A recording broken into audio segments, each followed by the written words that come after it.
สวัสดีครับวันนี้พบกับ Manchester City แฟนคลับ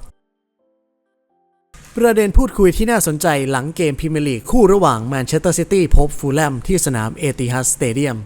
เรามาเริ่มต้นกันที่ประเด็นแรก3แต้มสำคัญลูกจุดโทษในนาทีสุดท้ายของเกมนี้มาจากการสังหารโดยฮีโร่อย่างเออร์ลิง ฮาแลนด์ส่งผลให้พวกเขาอยู่ในอันดับหนึ่งของตารางชั่วคราวก่อนที่อาร์เซนอลจะพบกับเชลซีในวันอาทิตย์นี้ซึ่งเป็นโอกาสอันดีของแมนซิตี้ที่จะมีลุ้นอยู่ในอันดับที่1ต่อไปหากอาร์เซนอลพ่ายให้กับเชลซี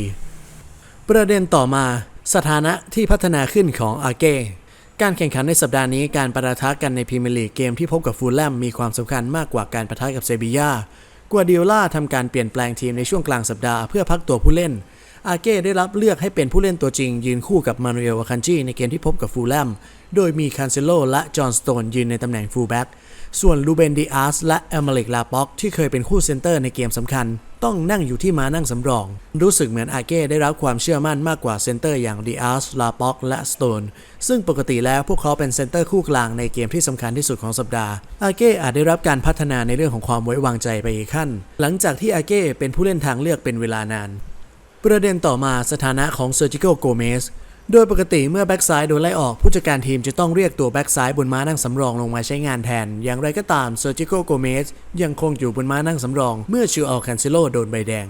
โดยในตอนแรกแบรนาโด ซิลวารับตำแหน่งแบ็กซ้ายแทนหลังจากที่คันเซโลโดนใบแดงและนาธาน อาเก้ก็ย้ายไปที่ตำแหน่งนั้นแทนโดยโรดี้รับตำแหน่งหน้าที่ในเซ็นเตอร์แบ็กหลังจากโกเมสโดนใบแดงในเกมที่พบกับโคเปนเฮเกนโกเมสก็ไม่ได้รับโอกาสสร้างความประทับใจกับกัวดิโอล่าอีกและในปัจจุบันโกเมสเป็นฟูลแบ็กเพียงคนเดียวที่พร้อมใช้งานเหตุการณ์นี้มันจะเป็นภาพสะท้อนที่ยิ่งใหญ่ในตำแหน่งของโกเมสถ้าเขาถูกมองข้ามไม่ถูกส่งลงในเกมกับเชลซีในสัปดาห์หน้า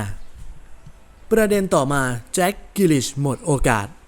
อีกครั้งที่กิลลิชทำทุกอย่างตามแทคติกที่ถูกร้องขอจากกุนซือในเกมกับฟูลแลมไม่ว่าจะเป็นการขยายแนวรับครองบอลหรือว่าหาพื้นที่ว่างเมื่อมีโอกาสอย่างไรก็ตามเป็นอีกครั้งที่ผลงานของเขาไม่เป็นที่น่าประทับใจแจ็ค กิลลิชเป็นคนแรกที่ถูกเปลี่ยนตัวออกเมื่อกัวดิโอล่าต้องการปรับระบบของเขาใหม่เพื่อคว้าชัยชนะในขณะที่ทีมเหลือผู้เล่น10คน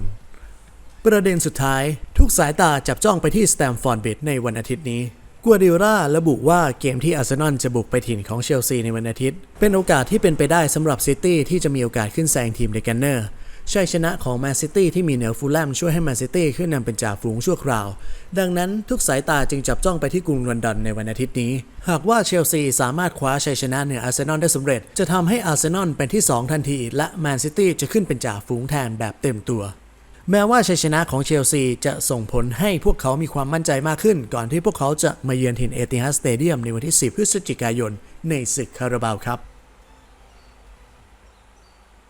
โรดี้ มิดฟิลด์ชาวสเปนเผยมีความตั้งใจจะยิงจุดโทษในตอนแรกก่อนเปลี่ยนใจยกให้เออร์ลิง ฮาแลนด์ยิงแทนในเกมที่แมนซิตี้เปิดบ้านเฉือนฟูลแลม 2-1 เมื่อวันเสาร์ที่ผ่านมาโรดี้เปิดเผยว่าเขาตั้งใจที่จะสังหารจุดโทษเองในช่วงทดเวลาบาดเจ็บของเกมพรีเมียร์ลีกที่แมนซิตี้เปิดบ้านเฉือนฟูลแลม 2-1 ก่อนเปลี่ยนใจเมื่อเห็นเออร์ลิง ฮาแลนด์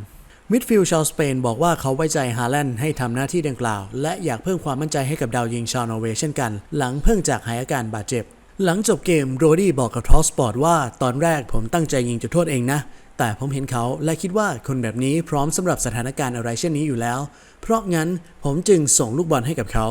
เป็นจอมสังหารและทุกครั้งที่สัมผัสบอลนั่นคือประตูหนแรกเขายิงเข้าแต่ดันถูกริบคืนและหนต่อมาเป็นประตูอย่างแน่นอนผมอยากมอบความมั่นใจให้กับเขาหลังจากที่เขาเพิ่งหายจากอาการบาดเจ็บและใช่เขาเป็นผู้เล่นคนสำคัญต่อเรามากเมื่อถูกถามว่ารู้สึกอย่างไรหลังจากบาเลโน่เกือบเซฟจุดโทษของเขาได้ฮาแลนด์ตอบสั้นๆว่าผมไม่แคร์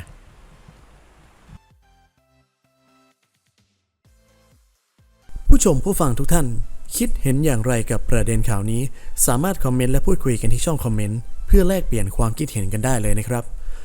ขอบพระคุณทุกท่านที่รับฟังจนจบรบกวนกดติดตามและกดกระดิ่งเพื่ออัปเดตข่าวสารใหม่ๆและกดไลค์วิดีโอเพื่อเป็นกำลังใจให้กับพวกเราด้วยนะครับหากผิดพลาดประการใดทางเราขออภัยมาณที่นี้ด้วยนะครับ